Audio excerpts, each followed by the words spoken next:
All right, I'm going to get us started. Welcome, everybody. Really glad to have you here with us again. I know a number of you have been here before. Some other folks are joining us for the first time. Welcome. I'm Bianca Moebius-Clune, National Director of Climate and Soil Health here at American Farmland Trust.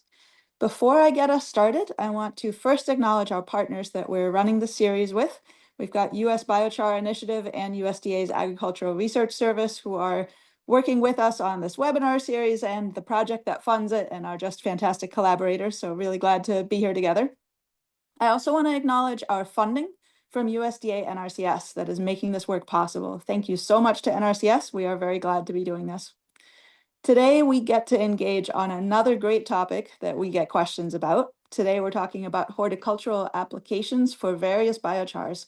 So we've got a great panel of 3 speakers for you that we hope that you'll really enjoy. Couple of brief logistics first. Next slide. We are recording this webinar today. We will add the recording to our growing series and toolkit in our virtual library. That's the Farmland Information Center. We have live transcript enabled today. And I want to call out our evaluation survey. We really value your feedback. Please do take a few minutes to fill that out at the end of the session today. We'll remind you again. We really appreciate feedback, suggestions for improvement, and topics and questions that we should address in future webinars. It's really helpful for us. We've definitely drawn some questions from these surveys and others. Please put your questions in the Q&A at any time. Rachel Bashiri from ARS will facilitate the conversation after our 3 speakers today. And so she will be looking at those questions, compiling those, and getting them all answered. Next slide. I want to take a moment to introduce American Farmland Trust. We are a nationally connected nonprofit organization that is taking a holistic approach to agriculture. We work at the interface of the land, the farmers and ranchers who manage that land, and the agricultural practices like biochar, and the systems of practices that we are incorporating that into. And so since our founding in 1980, AFT has helped land trusts and other farmland protection programs permanently protect about 8 million acres of agricultural lands. We've also advanced soil health and other conservation practices on millions of acres, and we've supported tens of thousands of farm families, and that number is always increasing. We do our work from kitchen tables to the halls of Congress. We really literally connect them. We systematically combine our work on the ground with coalition building, policy work, research, and technical guidance development. We're working across partners and stakeholders, not just to bring about change for a better agriculture in small pockets, but actually the goal is really to catalyze a transition to a new conventional agriculture that's basically a new normal that we can all be proud of. One where farmers and ranchers thrive across the country, where their production systems are resilient, soil health promoting, diverse, economically viable, equitable, climate neutral or better, and sustainable. So that's pretty ambitious, right? That's a really big goal. It will totally take everyone working together to do that. And so we are always eager to explore new impactful ways to collaborate with any of you. So please let us know if you have ideas. Our work on integrating biochars as a core tool in the soil health management toolbox is a piece of that holistic systems work that we do. We feel that biochar is really ready to scale up and be fully integrated and normalized. We have launched a number of projects to scale up biochar across the country on farms, and to connect producers to users of biochar to provide technical guidance and to understand and address barriers to integration. So this webinar series is a part of that work, and that's why we always say, please, if you are experiencing gaps, challenges, barriers, questions, we want to hear from you so that we can make this webinar series as relevant as possible. Next slide. You'll find the full practical biochar implementation webinar series on AFT's Farmland Information Center site, and we will post this one there shortly, and we will have more webinars coming, so definitely look out for our updates. I'm here today with my AFT colleagues, co-host Aisha Tapp-Ross, soil health and microbial scientist, who has led all the behind-the-scenes work to organize this webinar, and co-host Dr. Kiroz Hadgu, senior soil health and biochar scientist. We also have with us today Myles Gray, Executive Director at USBI, US Biochar Initiative, and Kristin Trippe and Rachel Bashiri. Kristin Trippe is microbiologist at USDA ARS, and she serves as the PI on the National Biochar Atlas project that's funding this series. Both Kristin and Myles will briefly introduce their work before I introduce the speakers. So I'm going to go ahead and pass to Kristin. Hi, good morning. My name's Kristin Trippe, and like Bianca said, I'm a microbiologist with the USDA ARS here in Corvallis, Oregon. And our lab's research portfolio is really rooted in biochar-based research. And one of our interests is developing tools that help farmers and other biochar users implement biochar-based practices. You can find the current biochar atlas at pnwbiochar.org, pnwbiochar.org. And that website has a lot of information on it and a suite of tools that can help decide where, when, and how to place biochar on agricultural landscapes. We're expanding that database and that tool to the entire United States in partnership with USDA, Washington State University, USBI, and American Farmland Trust. We've recently released a beta version of the national tool that Rachel Bashiri's been working on. You can find it at a link in the chat. And if you get in there and you play with it and you've got some feedback back for us, that would be really great. We're working on expanding this to the final version in the coming months and can't wait to share it with you. And with that, I'll pass it to Myles.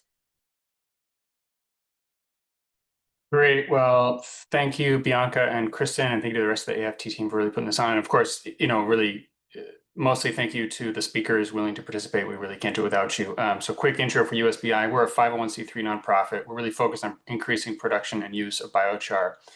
The primary way we do that is by working on market development for biochar. So that's primarily in agricultural, environmental, industrial, and built environment sectors. Part of that effort is also we do a lot of work on developing biochar standards, which underpin the usability of any given product, including biochar in those different sectors. The other big thing we do every year is we host an annual conference. It's the biggest biochar event in North America each year. And this year's event will be in Minneapolis, September 15th to 18th. So if you're interested, it's a really amazing event. A lot of the members of the biochar industry and researchers and users of biochar will all be there. So we hope to see you there if you're interested. And with that, I will pass it off. All right. Thank you so much, Myles. Thank you, Kristin. It's really great to collaborate with you as always. All right. So we are talking today about horticultural biochar applications. And so I am going to introduce our speakers. Thank you three for joining us today. We have with us Mike. Mike Werner is the Chief Executive Officer at Qualterra, Inc. Mike's career has been spent building businesses and partnerships in agriculture, software, venture capital, real estate, asset management, and pharmaceutical and biotech industries. So vast experience. He has served in a diverse set of leadership roles, including sales, marketing, training, finance, human resources, and executive leadership, and some biochar. So we'll hear about that today. Next, we have Stan. Stan Slaughter is the Director of Outreach and Education for Missouri Organic Recycling in Kansas City. He is a lifelong educator who has given workshops, keynotes, and school assemblies in 27 states to more than 400,000 adults and students. He has been producing and using biochar for 10 years.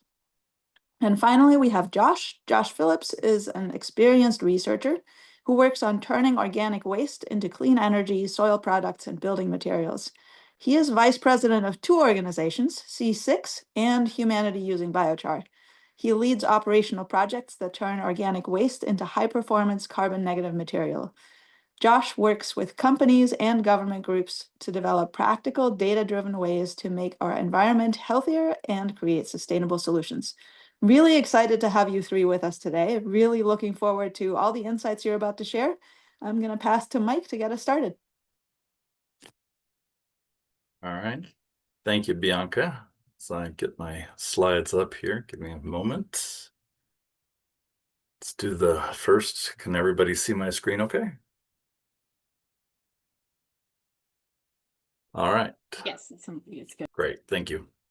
All right. First, I want to say thank you to the USBI, American Farmland Trust, and the USDA.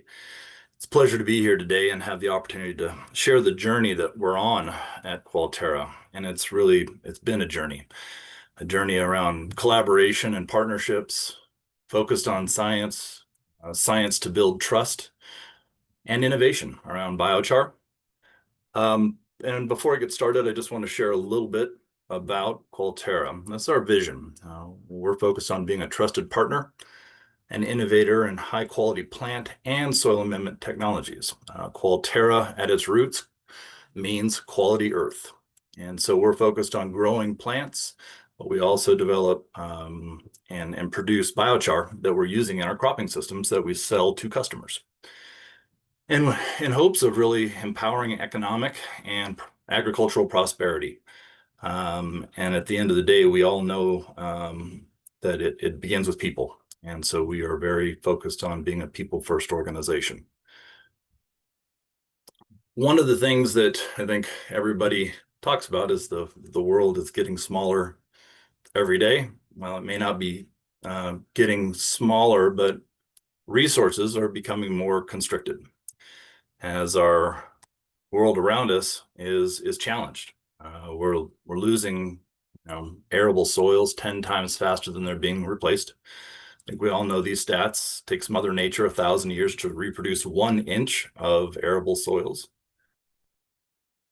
And fresh water and the use of fresh water around the world, a lot of it's used for crops. And if there's ways that we can make our soils more efficient, the way it uses water for the production of food, as well as the world around us is becoming more challenged around weather anomalies. And those weather anomalies are causing great damages to our cropping systems. And the focus on building more resilient cropping systems, more resilient soils is going to be important, because all three of the things that I just shared are working against one important aspect, is that we're going to need to increase our food systems around the world.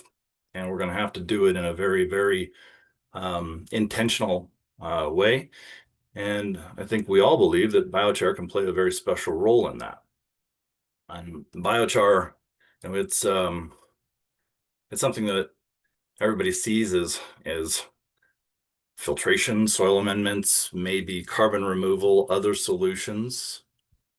But one of the things that it's going to cause us all to do as we think about these things, right? Our carbon removal, our soil amendments, our filtration, it's going to cause us to have to change. And change is hard. And change takes rigor, and change takes thought, because for a product like biochar with its permanence, once it goes into the soil, it's going to be there for 100, if not 1,000 years, right?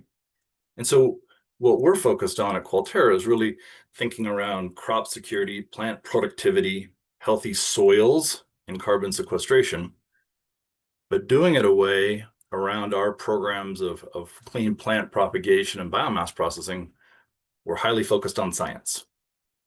And I think I may have said earlier, our goal is to build trust through science at Qualterra. And so this is Dr. Cheryl Marsek. She's in our molecular diagnostics lab right now, but she's actually leading all of our field trials that we're conducting with Qualterra at this time. And one of the things that we know is there's a lot of different biochars out there. There's a lot. And so one of the things that we think about at Qualterra is how do we figure out which ones have different impacts on soils, different impacts on the inputs that you may put in soils after biochar has been added. And so the reason why we're asking these questions, because we're trying to figure out how our technology can fit to help and support the industry of not only biomass processing and biochar production, carbon sequestration, but also the impacts that those biochars can have on soils, as well as those biomass processing systems, the impacts they have on improving your energy profile as an organization. This is one of our units. We have in development a couple other formulations of larger size units, but our systems can process about 20 different types of biomasses. We run all of our biochars through our systems, and each biomass has its own algorithm within our software. They're highly autonomous. Once you turn them on, they can run for up to 8 hours by themselves before biochar offload, but we run these machines 7-8 days in a row without stopping them, so they can continue to produce biochar and renewable energy. But the The key is they just need to have a continuous feed of biomass, which we have plenty of wheat straw out in Washington State where we're located and producing biochar at this time. This is just one example of how we're capturing renewable energy. This is a heat exchanger. The heat exchanger is capturing excess heat off our biomass processing units, and the heat exchanger is taking a glycol liquid loop and running it actually into our warehouse. And you can see what looks like a giant hot water tank. Well, that's glycol. It warms up, channels that glycol through tubes across that gray box there that's a hydronic heater, and it actually heats our warehouse. So this is one sample of ways we can capture energy, and it's pretty exciting because our units run on about 3 to 5 kilowatts of power, but they produce about 90 kilowatts of power out. So more energy out than in to the system. But back to kind of the collaborations that we've been on and kind of getting to the science of it. One of the things that, as we're getting on this journey of Qualterra and biochar and plant propagation, we needed to learn as an organization. I think the only way we get better as an organization is getting feedback. And a few years ago, we held a conference called the Biochar Innovation Summit, where we invited about 40 people to come join us in Spokane, Washington, to come out and take a look at, one, the science and the things that we're working on. But the people that joined us were soil scientists, farmers, actually political leadership from the state, and also some folks from the kind of the biochar lobby. And we took them on a tour and asked for feedback on our biomass processing technology. You can see pictures there, those giant totes there. That's our biochar that we produce.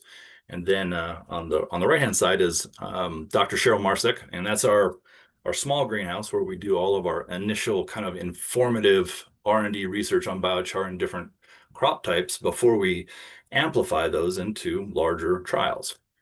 So this was really a foundational moment for our organization, that it helped formulate what we needed to do to engage with stakeholders, partners, customers on a biochar trial, and a biochar trial that spanned a significant amount of real estate as well as crop types. So in 2024, we launched what we called our biochar field trial study. We've been doing study on biochar before that, but we really formalized it around some very specific study parameters and characteristics. But also these studies are being powered for p-values, statistical significance. And so currently we have 27 different field trials in 13 different crops, 52 acres in 3 states. And it's important to note that these partners and customers all contributed financially as well as with work and time on these trials together. This wasn't something where we just went out and said, hey, please try this. These were actually customers. And I think this is what's exciting about the industry right now. There's a lot of people who want to learn about biochar. There's a lot of people who want to understand how it can work for them, but also understand, some of the limitations biochar may have. They want to understand how much they should use, what different types of biochar they should apply, and to what crops, and potentially when. So one of the things I wanted to share is some of our data. So what I can say in aggregate from our field trial scientist, Dr. Cheryl Marsek, every single biochar study that we did, not at every level, but every single biochar study, we found value and improvement in soil health and the crop across all of those different studies this past year. So we're doing our meta-analysis, and what bore out was different application rates, different biochar types had different impacts, but across the board, when using biochar versus control in one shape or one way or another, had value. This might be one of the most important things that we think about at Qualterra, is one, how much biochar should you use, but then what kind of biochar should you use? So on the left-hand side, fresh lettuce weight, one of the things that we see is our ag biochar, which is made from wheat straw. and our Ag Biochar Plus, which is made from wheat straw and some additional proprietary technology, has value. But if you take a look at hops biochar and you take a look at timber biochar, you see all of them had a different impact within the same study.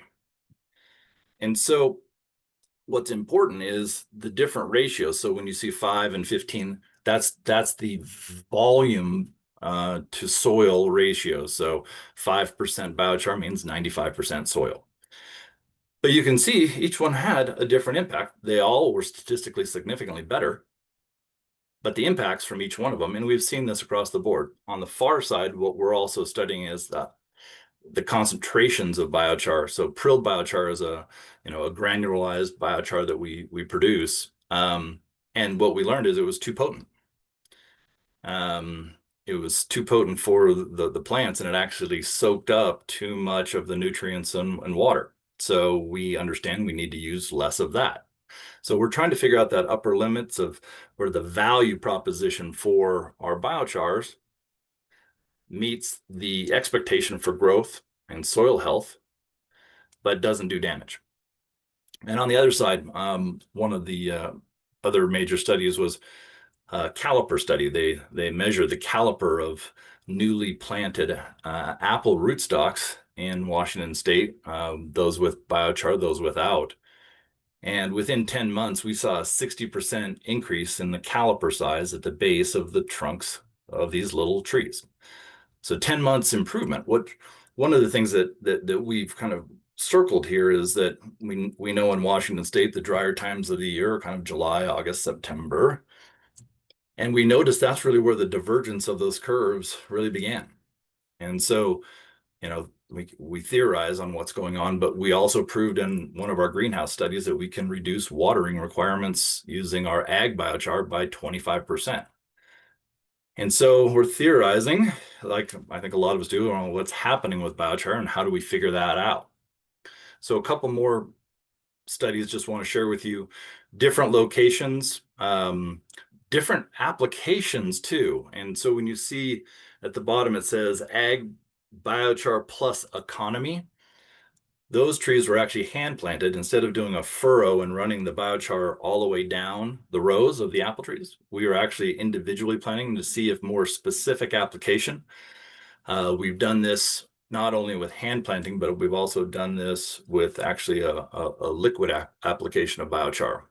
But what's important to note is across the board, biochar had huge improvements in the vegetative state of these apple trees. And again, very short windows of time. These are about 10 months, and you're seeing that much increase. So you start amplifying that growth over the course and time of a tree. If you're, in 2 or 3 years, you might be a year ahead on harvest.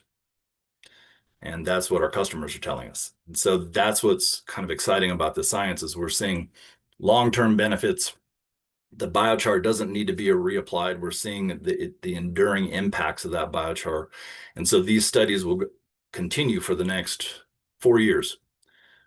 But one of the things that we're also going is, so what's happening in the soil? And I think a lot of us are asked that. But one of the things we did is some soil respiration research. And there are some other things that we're pursuing around the microbiome, around the rooting systems when biochars applied. But this is really important. After application of biochar within about a season, so April to October, what you're seeing is there's more respiration of CO2 from the soils using biochar than control. What this is telling us is that there's more things living in the ground around those roots with biochar in it that are letting go of CO2. And that's what we're looking at, is we're seeing the microbiome around those systems really coming to life in a really, if you think about it, short amount of time within one growing season. This is not perfected. I would say this is ongoing research we wanted to share, but it's something that we're still working on. And These are two different locations where we've seen this. It's not just one site. So this is something that's really exciting, I think, around the science of biochar and learning not only what it's doing to plants, but also what it's doing to the microbiome around the roots. And one of the things, just real quickly, this summer, August, we will be hosting the IBI for a study tour. And if you're interested, there's a QR code that you can grab and take a look at. I'd invite you to come out. We are going to do basically a 3-day scientific, in-field, in-greenhouse research tour around the things that are happening around biochar in Washington State. And want to say thank you to the team from the IBI. They've really been great to work with. But in closing, I wanted to share just a little more about Qualterra and how we're thinking. And what you see here is tissue culture plants. So we have a full tissue culture lab. If you're familiar with what tissue culture is, it's a way to grow and propagate plants in a very high throughput manner. And so we've been producing plants for the industry right now this is our 10-acre greenhouse that we acquired this past year. We have 3 million plants growing in this greenhouse right now, and we're delivering those plants to the marketplace. And so we have different things like roses and hops, and we're working on some apple rootstocks and some grape rootstocks, and then some berries as well. But what we're thinking about and what we're doing actually is these plants right here that you're seeing are going into the ground as we speak. And with these plants, there are 4 different customers that have bought all these. Each one of those customers is putting in a biochar trial in field with these plants. So we're going to be studying the impacts of what's happening. But as part of our process going forward, we're going to implement at what we've studied already. We're going to add biochar to our mixing media, and we figured out about the right application rate, but that right application rate in our greenhouse will allow us the opportunity to decrease our watering by about 25%. And if you can think about, this greenhouse has the capacity to grow about 14 million different plants, rootstocks, so apples, grapes, cherries, hops, industrial hemp, roses, a lot of different things. We're gonna really, because of the science that we're working on, we really believe that not only is it going to help the plants grow more healthily, it's going to decrease the water that we're going to use, but it's also going to allow our customers to have an experience with plants where they can really talk about the history of those plants. That those plants, a lot of those permanent crops, were grown in a way that was responsible, right? It was doing the right things for Mother Earth, helping nourish not only the plants, but also nourish the soils in the future. And again, these are some of our rootstocks, but what we've seen is in the root development using biochar, it's just been extraordinary to see. So in the end, what we really think about at Qualterra is starting at the foundation, and that's soils. And then those soils, when you put the right plant material in, you're going to get faster root development with less inputs, less water. And our plants, we're going to go through a process where they're always genetically confirmed, true to type, as well as free from viruses, very clean plant material. And putting these two aspects together of great plants and great inputs into soils are leading to larger yields, faster to harvest, faster to revenue. And finally, at the end of it, an experience with plant material that people will know that Qualterra has done everything right to grow these plants, create biochar that they understand how it works, and put it together and be able to say we have carbon-friendly orchards, carbon-friendly soils. And we just had some exciting news recently that we were just added to the CAR registry. So we will be able to issue carbon credits in the future. But with that, I again want to thank you for the opportunity to share a little bit about Qualterra and look forward to any questions. Thank you.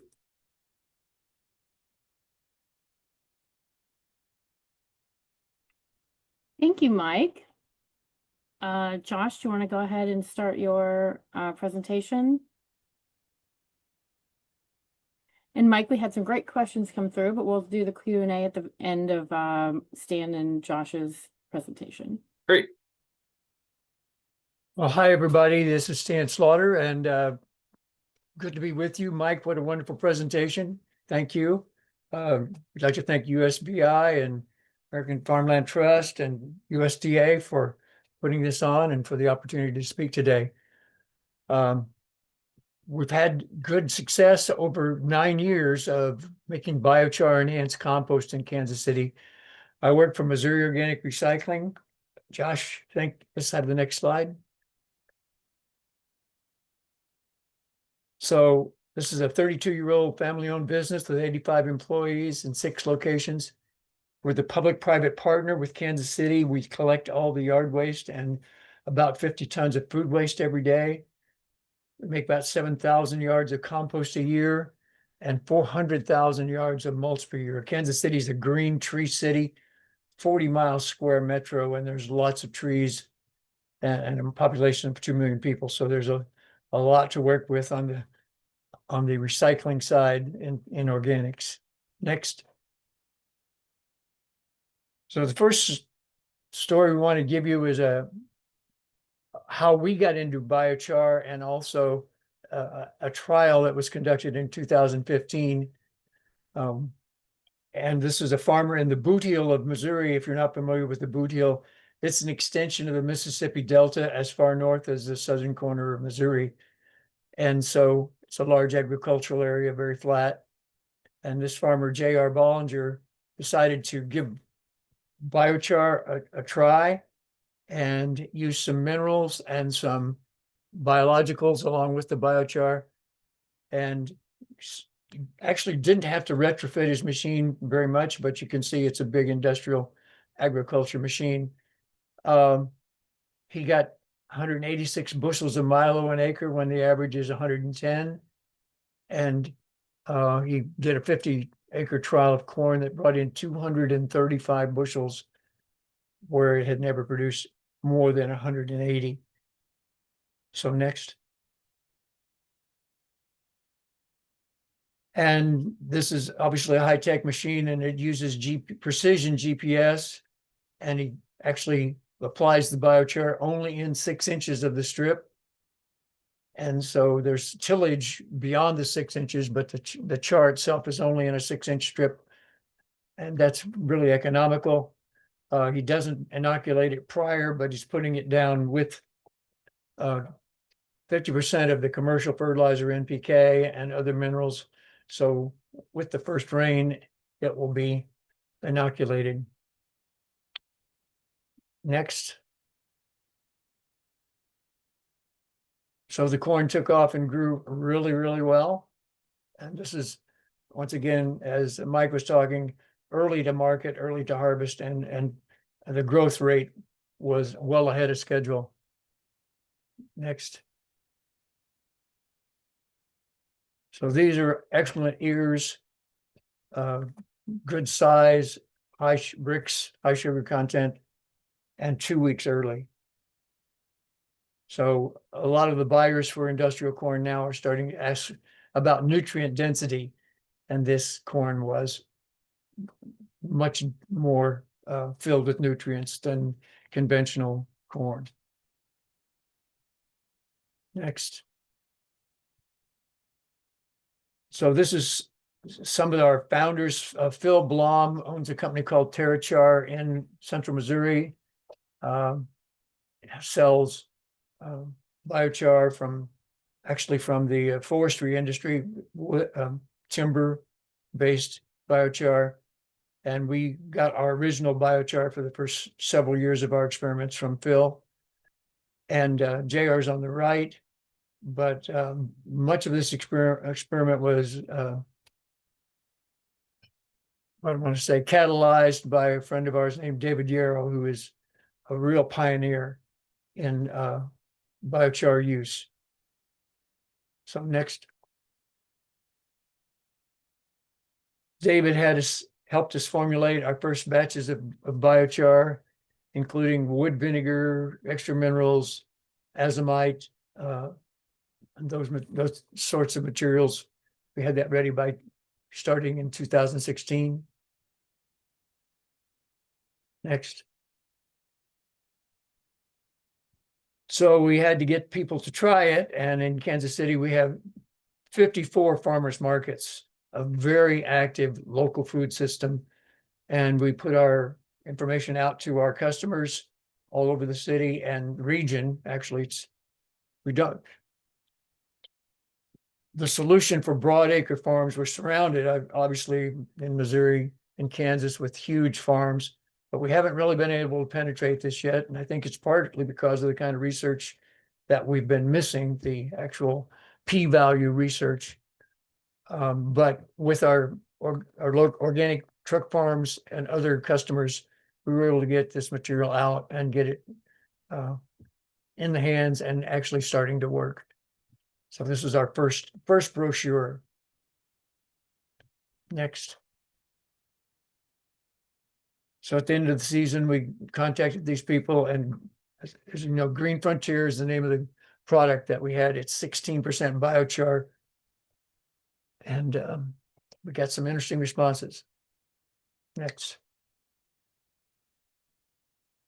So Mark Samborski is a grower and has his own greenhouse on the north side of Kansas City. He primarily started making his own potting soil mixes with our Green Frontier in it, and has had tremendous results with his plant starts. And people tell him that they can't see any other starts that are that hardy and that far along when they pick up the plants that he grows.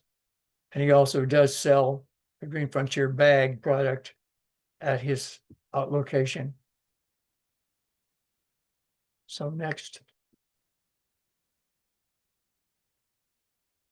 Roger Kuby is a retired minister and a grower from South Kansas City, and he tilled.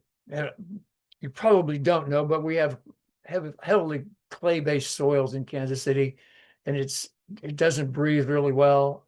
And the granular nature of the biochar and working it in deeply, holding moisture, really increased the level. He worked it into 4 inches depth.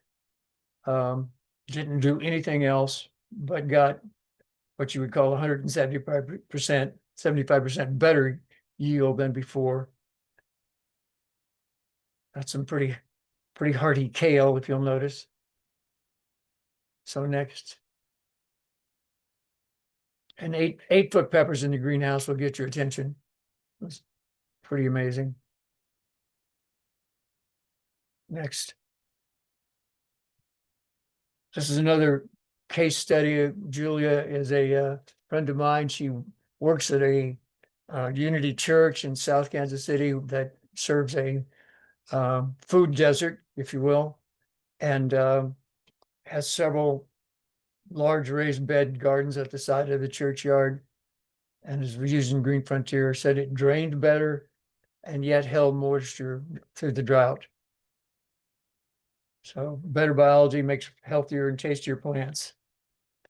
This lady's a master gardener and has her own farm out in Paola, which is about an hour south of town, but it's Miami County and on the Kansas-Missouri line, and is really busy with truck farmers and growers that are providing the food to the Kansas City Metro. So she was very impressed with Green Frontier. Obviously not the statistical analysis that Qualterra had, but the point is we get people who are enormously satisfied with this, and word of mouth spreads, and we seem to get good results in sales from that. Next. So this is the Green Frontier bag with biochar, $12.80 for 1 cubic foot bag and $81 a yard. Seems expensive for compost, but at the bag price, it's cheap. If you took those bags and sold them as a yard, it's over $140 a yard. But we sell out routinely. And the batches take 6 months. We give them a lot of time to mature. And I personally have opened these bags and found mushrooms growing in them. Really, it's really dark and rich. And I have a lot of good personal success with Green Frontier. So we've been using it in our garden mix and our raised bed mix, which has sand and pine fines to bulk up and loosen the soils, which is an important thing to help the soils breathe around here. So they have Green Frontier compost added to that, as well as the Green Frontier cells themselves. So our recipe is pretty simple. We double grind yard waste, which are the brown paper bags. Kansas City and Missouri side, statewide, has a yard waste ban. So there's no leaves, grass, brush, and big trees that can go into the landfill. So the entire Kansas City metro has a yard waste ban. So we get a great amount of the leaves. We double grind them down to about 1/2 inch minus. And then we have food waste that we run through a depackager, which is a 99.6% sort. So that's extremely clean food slurry. And then 16% granular biochar and a little bit of our lush clay, which is high in minerals around here, about 1%. Next. So this is a site. Our biochar facility and our compost facility are both down in Liberty, Missouri, which is in the Missouri River Valley, very flat area. And it comes from the Humans Using Biochar Hub research facility. This is the shot of the facility. It's been in operation, Josh will probably tell you, a couple of years now. And they've taken over supplying all our needs for the biochar for our products.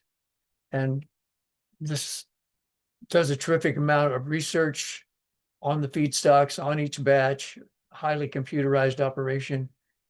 And for Missouri Organic, we put it in garden soil, raised bed soil, and Green Frontier. It's not sifted, but it is kind of coarse coffee, granular material, like coffee. Next. So this might be of interest to the broadacre farmers that we talk to.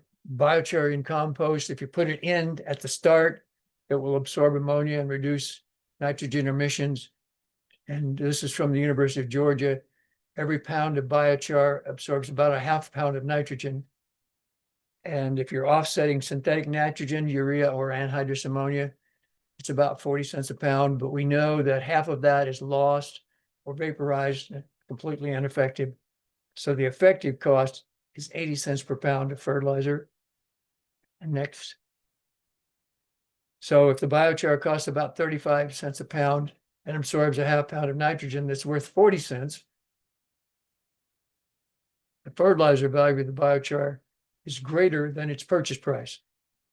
And that doesn't count any of the other major benefits that we've been talking about: water retention, microbial habitat, root stimulation, the ionic battery, which is another piece of this pie that we don't talk about very often, and the recalcitrant carbon sequester. And obviously we want to put the char at the first of it and let it go through and do its work in the composting process. So next I'm handing off to Josh.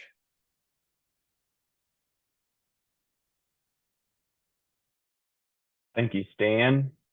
Hello, everyone. My name is Josh Phillips. I represent the Hub. The Hub is a coalition of biochar-focused companies in our region.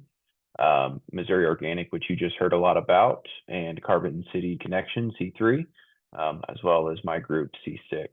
So we will do a quick background. Our mission statement is to advance biochar production and applications through a collaborative innovation, supporting soil health, sustainable building materials, focusing on clean energy generation, and the benefit of carbon offsets that come with that process.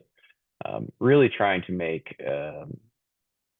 a circular economy, so to speak, with waste materials and what the maximum potential with those waste materials are going to be. Our first group is Missouri Organic, which you heard a little bit about. I won't go into great detail with them. Some of my numbers I had on this slide weren't up to date. I apologize, but Dan's he had earlier was. So, you know, the big thing with them is we're focusing on further innovation on transforming food waste into a high quality biochar that could be reused into their soil products. So Kansas City, we have at their facility, I've witnessed myself the 8-10 semi truck full of food, packaged food every single day come and get dropped off. Most of that food has already been to food pantries and food deserts. It's just what wasn't able to make it to the market, or the regional partners that have pulled their product off the shelf because it can no longer be sold comes in. So it's a large quantity. 8 to 10 semi trucks is a large amount every day. And it's less than 5% of the food waste that is going to landfills in our region. So there's a lot of potential and further studies on depackaged food waste going through pyrolysis equipment. There we go. So a little bit about C6 research and development. We focus on advancing biochar technologies through feedstock testing. You know, as mentioned before by Mike's group, not all biochar is created equally. A lot of that comes from the feedstock's origin. So really understanding what temperatures, what times, which processes, feedstock preparations, and so on to create an optimal biochar for a specific end use. So, you know, developing what those products will look like, whether it's soil, whether it's building materials, you know, there's a lot of potential uses for different organic feedstocks. And so that's something that we work on. We also work with the equipment manufacturer in our region, which you can see in that lower left-hand corner. We try to help work on optimization and understanding how, from a user standpoint and researcher standpoint, that they can utilize their equipment to its fullest capability. This unit here that you see in the photo is processes about 3,000 pounds of input per hour. It generates about 12 million BTUs of energy in the process. And with a cogen system, it's capable of creating 150 kilowatts an hour of electricity. It is a continuous feed-through system, so it can operate continuously and do a large amount in a 24-hour period. The photo up above is a screenshot of some of the computers on it, recording the data. This is showing us what temperatures we're seeing in the process, and being able to control the water flows and the burner temperatures and the oxidizer temperatures through the process. It also records the data in live time, compiles it into reports. That way, when we have a feedstock and we know temperatures and times requirements have met, we know that it'll meet the standards for carbon offset programs. So it's also valuable information, like what the great work USBI is doing right now is understanding the the quality of the biochar. And one of those ways is testing up biochar, but also the production method. So having that data available to know on your production process is really important. And I'm glad the industry is going that direction. We also have developing educational collaborations with academic institutions. So like what Mike's group's doing and what Stan and Missouri Organic's done, we are getting our foot in the door with educational institutions in our region that are interested and wanting to learn more. One positive thing I have heard from some of those educational institutions that we've spoken with is the demand to understand biochar is actually coming from their students. So I am very happy to hear that our younger generations want to know more and are help pushing it that direction. Our third group is C3, Carbon City Connection. This is operated by a gentleman named Chris Holliday. He is a large-scale poultry producer, turkey egg producer, and he also does large-scale agricultural crops.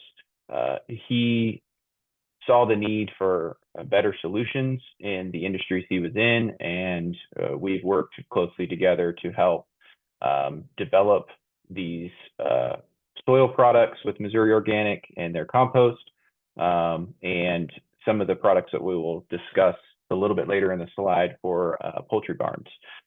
One thing I do want to note is we got a testimonial from a customer on this upper right-hand photo. They pulled their plants out and washed the soil and could not shake the biochar off of the root systems. It really shows that the root structures are seeking the biochar, they're growing through the biochar, and they want all the opportunity to exchange with those microbes that are living in it. So, all right. The other portion, which is for another webinar, another day, hopefully, is development of building products. So we know that there are a lot of organic feedstocks that are not suitable for soil. And so what can we do with them? And so we've worked in labs developing this technology for about 8 to 10 years now. I think we're on our 7th generation recipes.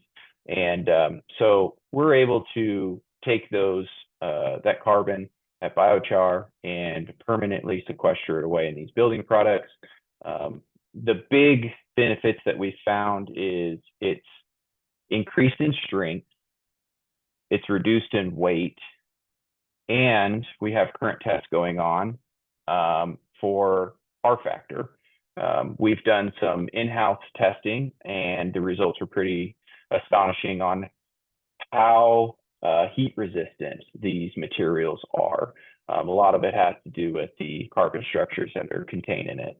A lot of our products contain a high volume of biochar versus a lot of some of the standards you see out in the industry right now. So this is improving, and we have just opened a new production facility in Boonville, Missouri with this group. So excited to see where that leads. So the reason we're all here today, understanding biochar with horticultural substrates and what it can improve. So the one thing I'm going to focus on today is going to be a study we did with a group also in Missouri called C7.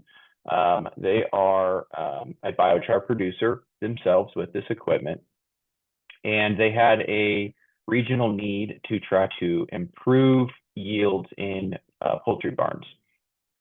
So we focused on advancing biochar technologies through, oops, I apologize. The wrong slide. There we go.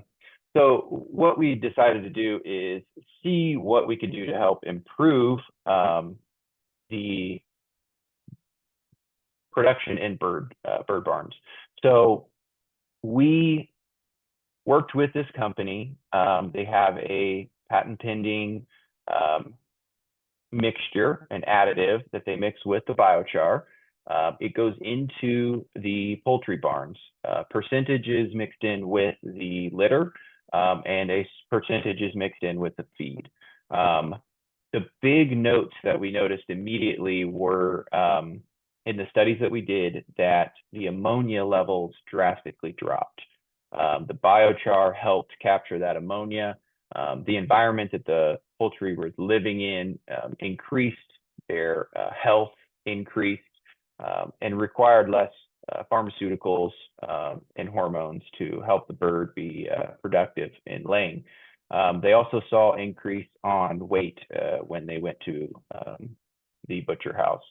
So it was a big improvement, and we've grown from there.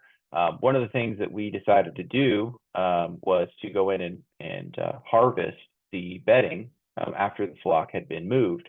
And that's going to see what we could do with that. One big thing on this group, we did work through Cargill. Cargill took the product and tested it, and they gave it their approval to be used in all of their grow barns. That's a flyer in the upper right-hand corner that they had us create to send out to all their barn producers so that they could use this product to help increase bird health and productivity.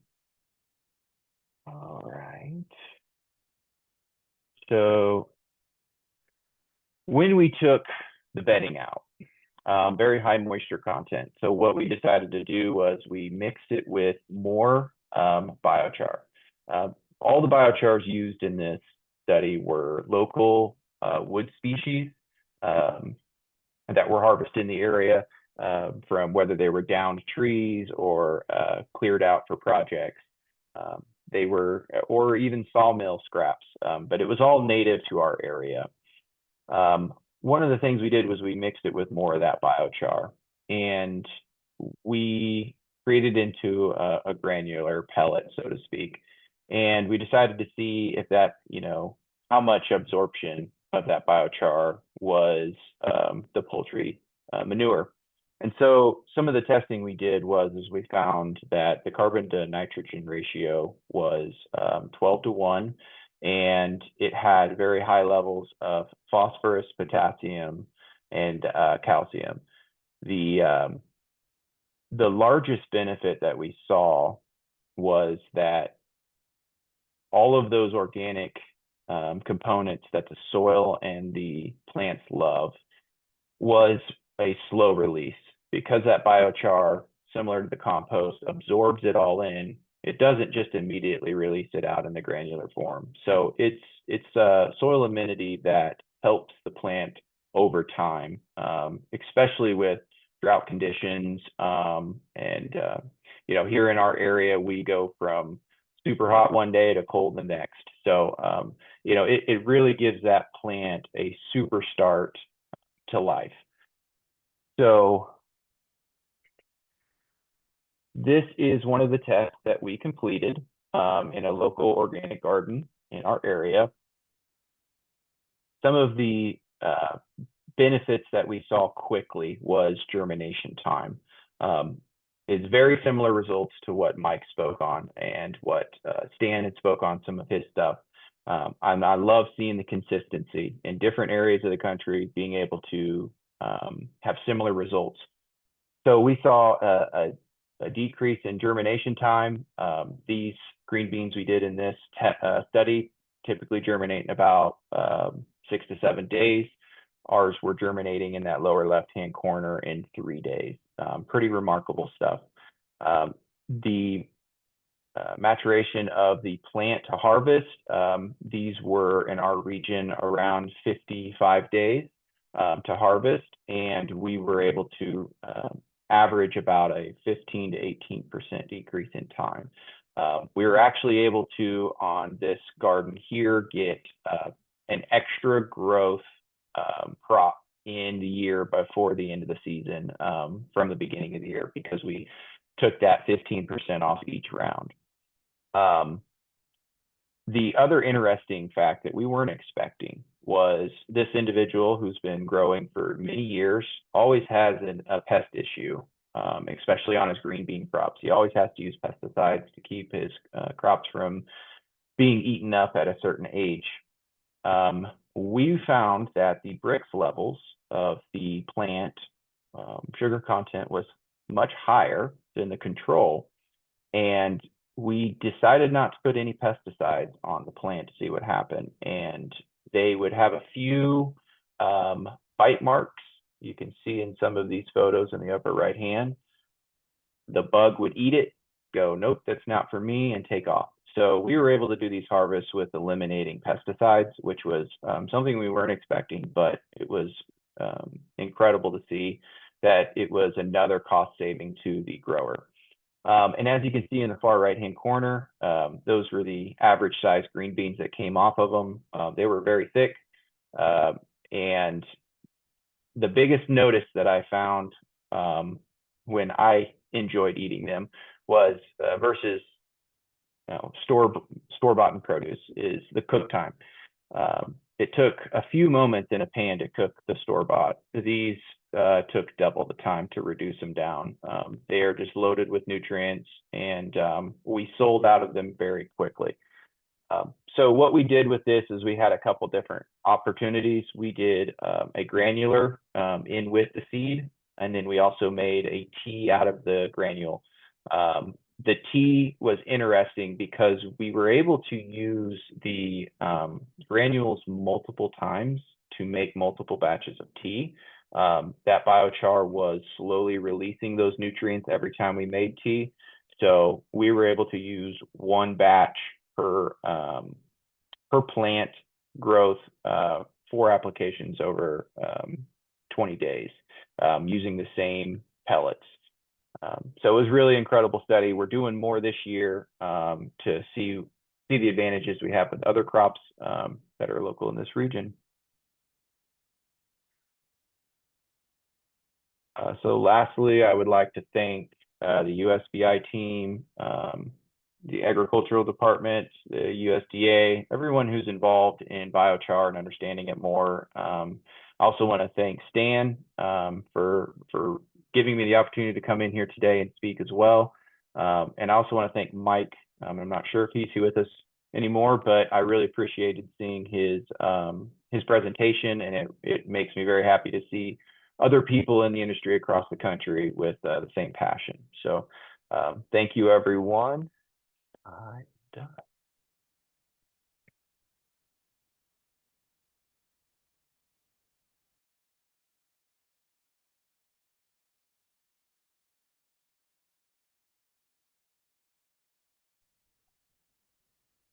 All right, I think maybe we'll get started with the questions. We'll start with questions for Mike.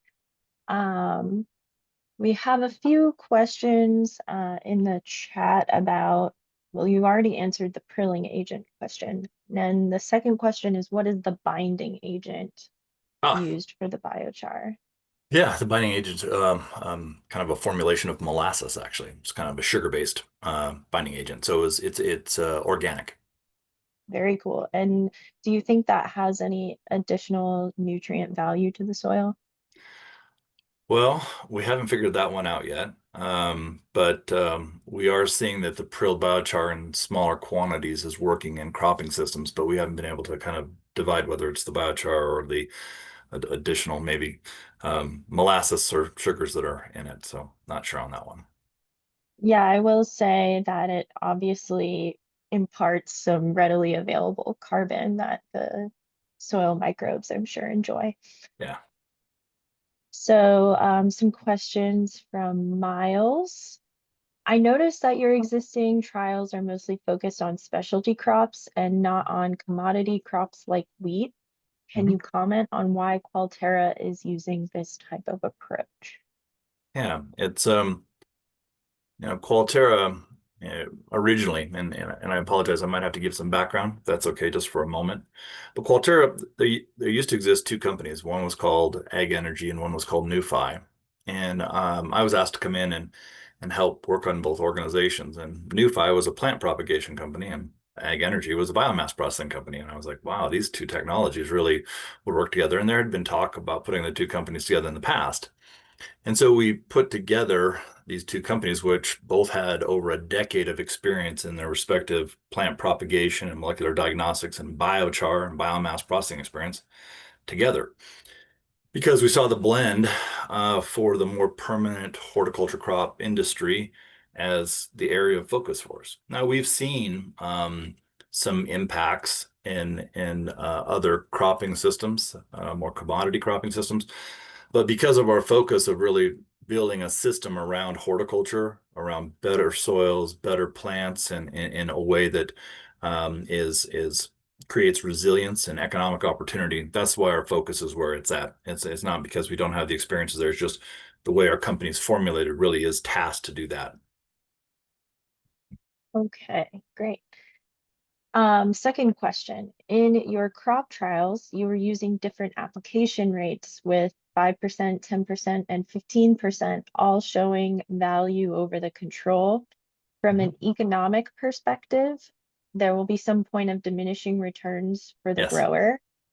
How are you pursuing studies to identify the optimal application rates from the grower perspective? So I think early in the presentation, I talked about a smaller greenhouse that we do some studies to inform kind of the optimal application for larger studies. And so we've studied our biochar 25, 30% by volume in soils, and we know that that's too much. And so what we've dialed into is kind of in that, for cropping systems outside, probably between 5 and 10% is optimal. 15% does show some benefit in some, but we think the diminishing returns is kind of north of 15%, at least for our product. I can't speak for anybody else's, but for our product, what we've seen is more than 15% by volume doesn't add any additional benefit. And in some cases, that from an economic standpoint wouldn't be viable for the farmer. Why buy more when it doesn't do more, right? Yeah. And final question, can you speak a bit more about how you incorporate biochar into your live plants and how biochar improves the performance of those plants and the economic viability of your company? So I think there's sounds like a couple questions in there. So I'll Yeah. start with the first one, and that's great. The way we incorporate it for each cropping system is a little bit differently, right? So it's for row crops, we are doing some things around creating a furrow and then planting down that line. And so and on our website, actually there's a video of it, but it basically a long line of biochar, and then we come in and we plant plants right behind that. And that, from the economic viability, that systems approach where people can come to us and purchase biochar and plants, those two things together, I think, create a lot of incentive and opportunity. But the other part of it is continuing to have that relationship long term, and something I didn't speak of, but we have a full molecular diagnostic testing laboratory that tests plants actually for their health. Like humans, plants get diseases, and so long-term relationships and long-term engagement is really, that focus on plants and soils, but also the health of those plants long-term. People could come back to us and go, hey, how are my crops doing? How healthy are they? Can you test them for us? And so we can test for about 2,600 different viruses, as well as do genetic confirmations. We also have a full genetics laboratory with our company as well. So those are the things that, when we think about our company, is really providing and supporting the industry with as many resources as we can provide from kind of our systems approach. And I think that leads to what we hope is strong customer engagement, one that's based on science, and one where they know that they can come back to us with questions around science, because that is where our focus is at. Do you feel like, did I answer all of the aspects of the question, do you think? Or is there anything else that I missed? I think you did a good job. Thank you for that. Okay, I just wanted to make sure. Yeah, and if there's anything missing, and if anybody has questions, I'm sure Stan and Josh will offer the same, but please feel free to email me directly. I love to field questions, and also to Stan and Josh, because that sounds like that's my last question. I did want to say thank you guys for your presentations. Nice to meet you guys.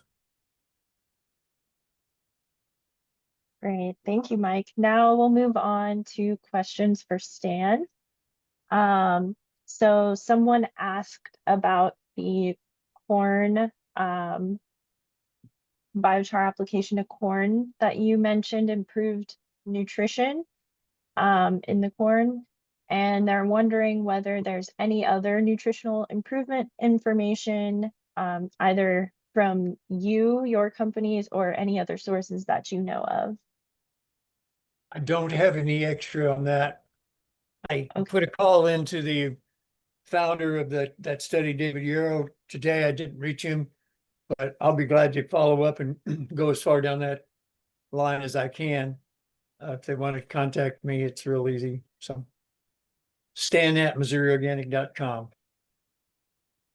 Great, thank you. And maybe we should put their emails in the chat if that would be all right. And let's see whether we have any other questions.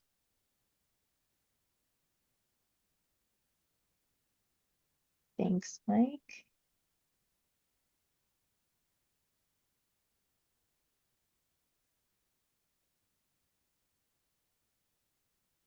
Not seeing any other audience questions at the moment. Mike, I think you sent that message to just us. Would you be able to change that to everyone and send it to the whole group? Can do that. Sorry. Thank you. No, it's fine. Yeah, I did it only via I sent it. Oh, thanks, Kiros.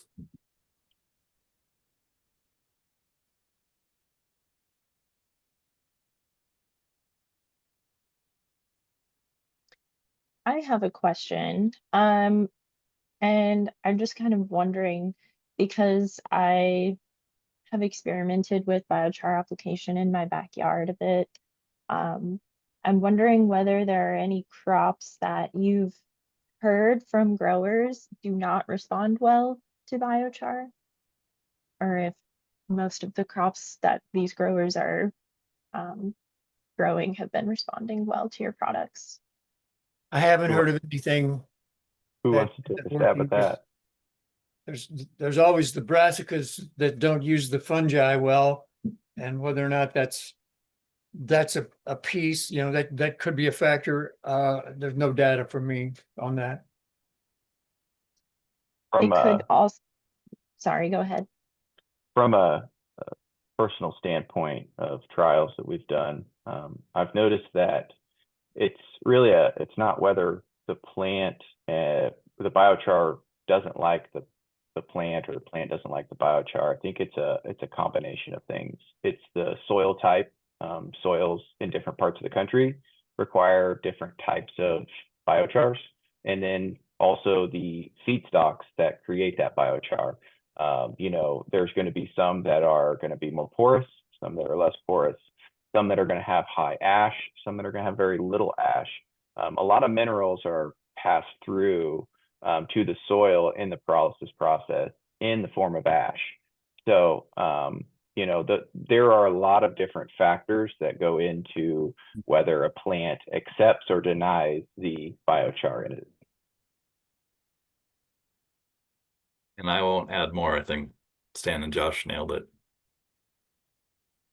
Right, and I imagine having your biochars blended with things like compost really helps buffer as well any of the nutrient greediness that biochar can sometimes have. I know the woody biochars can hold nutrients very tightly sometimes, but if you are mixing them with these other nutrient-rich components, then that most of the time probably just has a really positive effect. I think that also comes, if I can just add to, you know, that you're right, that wanting of nutrients and wanting of water, maybe competition by biochar when you apply it, but that really comes down to also, you know, application rates. That's Right. really understanding your soil, where your soil is at too, right? And where what your plants need from it. And that's, I think, the important part of it is, yeah. And then, you know, if you apply too much of it, then you definitely will have some competition. Wanted to speak about Green Frontier with 16% biochar. We're not able to control where it's used. And if it's used as the soil, it might possibly be a problem, but it's almost never used in that way. It's added to a garden. It's added to a mix of potting soil. So the 5 to 10% zone is, like you said, Mike, the cost-effective area, and we wouldn't put 16% in it if we knew it was going to be a potting soil or some other finished material, but it's going on crops. Mhm. The other aspect too is, the pH of the soils. So for instance, I have big oak trees in my yard. And so it drops more acorns than I could ever pick up. Well, those are very acidic for the soil. It turns the pH on it out of balance. So I would put a product that has a little bit more biochar in there to help balance it out, to bring it back to a healthy pH for the soil. So just understanding the soils and the what biochars to use when.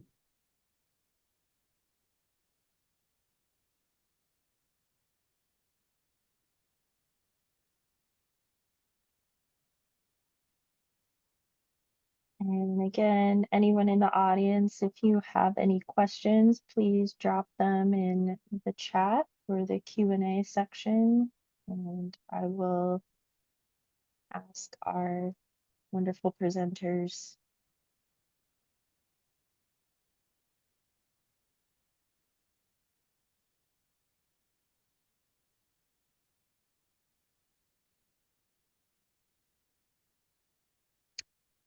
Just a comment, the acidity or alkalinity of the biochar can be mitigated by the preparation of the biochar.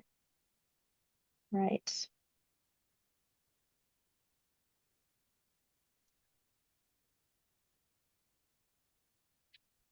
Well, Rachel, I can go ahead and share the final slide, and if nobody has any questions, we can go ahead and close it out a little bit early. Yeah, go ahead.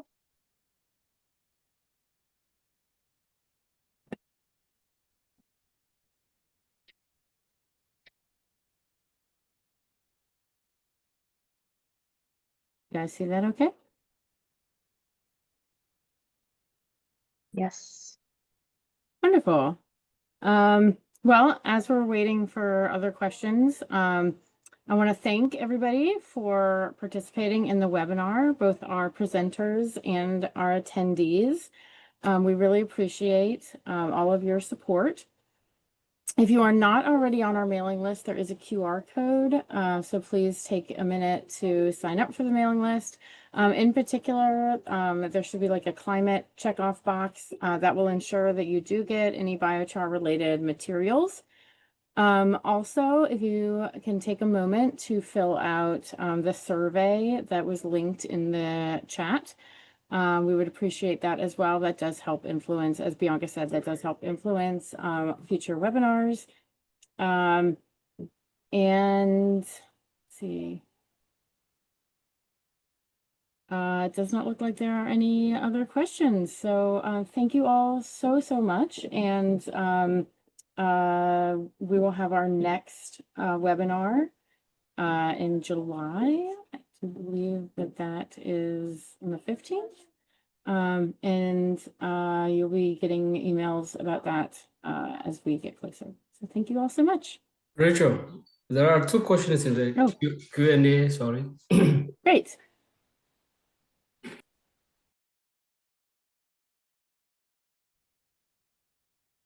Yes, so someone is wondering, how does one become a provider of material? I'm assuming for your production of biochar.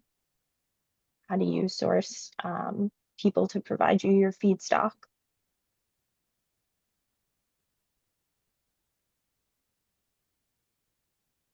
So I'll start. Like Stan said in our presentation with Missouri Organic, they receive a lot of woody waste in the city and food waste.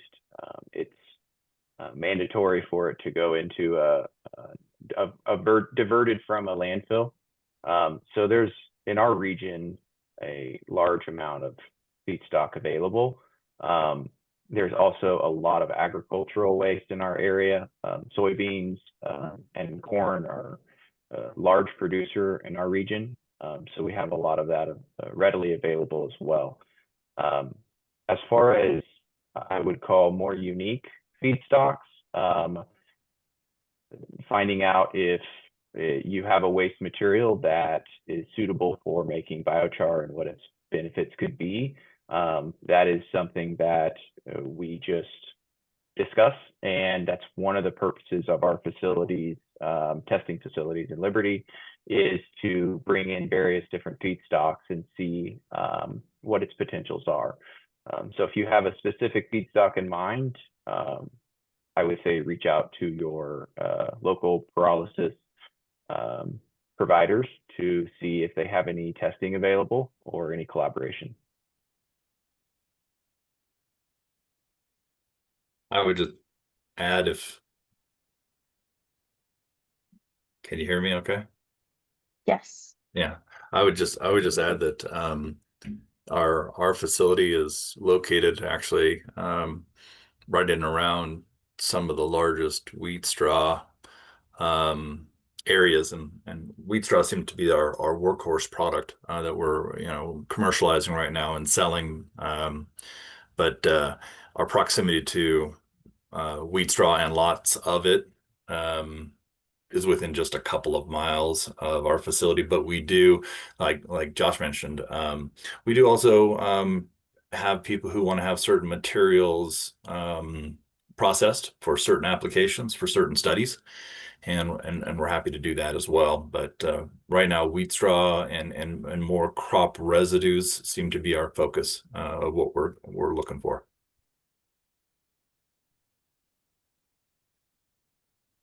Right. And another question, I'm not sure anyone here has expertise to answer this, but we'll put it out there anyway. Has anyone studied improving grazing in pastures with these biochar products? Do any of you have any experience with that? I can speak a little bit about that, Rachel. I mean, we've done a little bit on biochar with pastures and haven't seen too much of a response, but I will say that the study wasn't replicated very well. And then it was really done in very small plots. The other thing I'll say is that there's been quite a bit of research done. C. Gao, who her last name is Gao, she's a researcher at Sacramento State. She's done quite a bit of research in this area on rangelands and have seen improved growth of bunch grasses. Sorry. And so I'd look at Seagal's work, and then most of the other work that's taken place has taken place in the global south, so Australia, Asia, Brazil. So it's hard to talk about how those results might translate into, non-acidic soils in North America.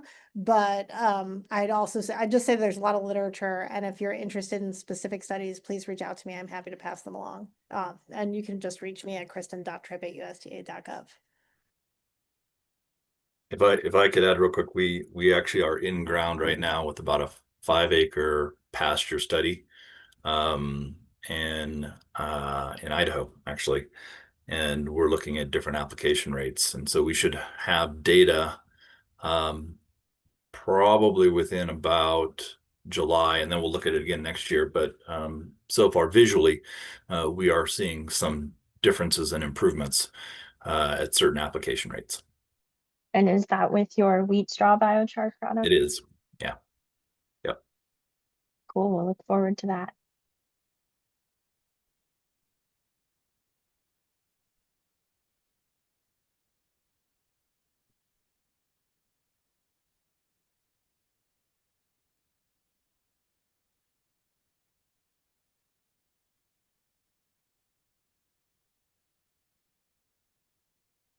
Any other questions? Don't be shy.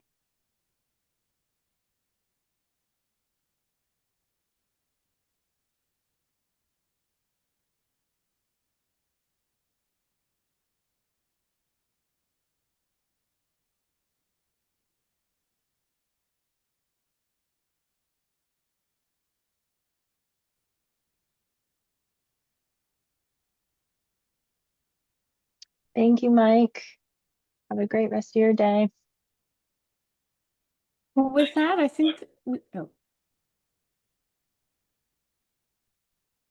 so yeah, with that, I think that we can go ahead and close out. Again, thank you, everybody. And if you have any additional questions that you think of, please feel free to reach out to our panelists.